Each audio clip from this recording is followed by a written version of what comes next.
Suri rumah ada income sendiri. Dah bosan dah kan? Asyik kena je tunggu duit suami. Nak beli apa-apa barang, abang minta duit. Macam tu. Korang tak bosan ke macam tu? Kita suri rumah pun nak kena ada income sendiri juga tau.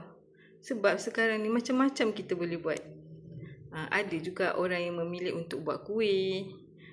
Ada yang mengasuh anak orang ataupun buka tuition.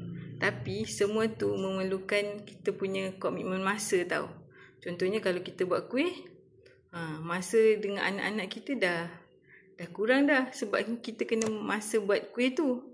Kalau macam kita jaga anak orang, keselamatan anak-anak tu di bawah tanggungjawab kita. Mungkinlah kalau anak orang tu terjatuh ke, luka ke, kan bahaya macam tu. Ataupun kita buka pusat tuition. Setiap hari tunggu kita ajarkan, memang mungkin kita ni ada dah buka pusat tuition, nak kena ajarkan. Kenalah ajar anak orang tu sungguh-sungguh sebab dia dah bayar kita kan. Tapi semua tu macam tak senang je. Cik Zam hari ni nak kongsikan satu peluang bisnes hanya dari rumah je. InsyaAllah mudah sangat, masa pun fleksibel. Kita boleh susun masa kita sendiri. Contohnya waktu mana kita nak buat. Bila kita dah siap kerja rumah, kita boleh buat. Okey, yang kedua, modalnya sangat rendah. Bermula daripada RM90 je kita dah dapat produk dan kita dah boleh berniaga di 3 buah negara. Malaysia, Singapura dan Brunei. Kan ramai orang kita boleh berniaga. Okey, yang ketiga, produk tu laku keras. Sebabnya banyak sangat permintaan. Sebabnya produk ni dia daripada bahan-bahan tumbuhan semula jadi dan ramai orang dah dapat manfaat daripada produk ni. Yang keempat, tak perlu pun pengalaman. Sebabnya kita dah ada step by step cara untuk berniaga.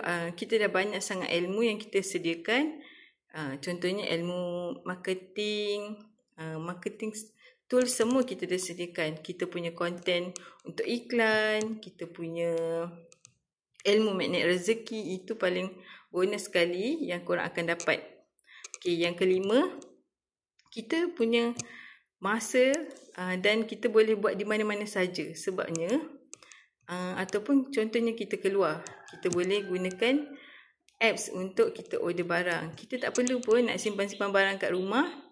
Kita order je dekat apps dan HQ akan tolong postkan. Mudah kan kalau macam tu? Sambil menyusukan anak ke, sambil sapu-sapu pun kat rumah pun boleh buat juga kan? Suri rumah mestilah kena fleksibel kan? Kita boleh macam-macam buat kerja. Sambil buat kerja, sambil kita berbisnes, sambil boleh buat iklan. Sebabnya iklan tu kita copy dan kita letak je dekat status. Kan mudah. Korang nak tak bisnes ni? Okey, kalau nak, boleh pergi kat link bio Cik Zam dan pergi klik kat situ. Let's join Zamria. Okey, bertindak sekarang. Bye. Assalamualaikum.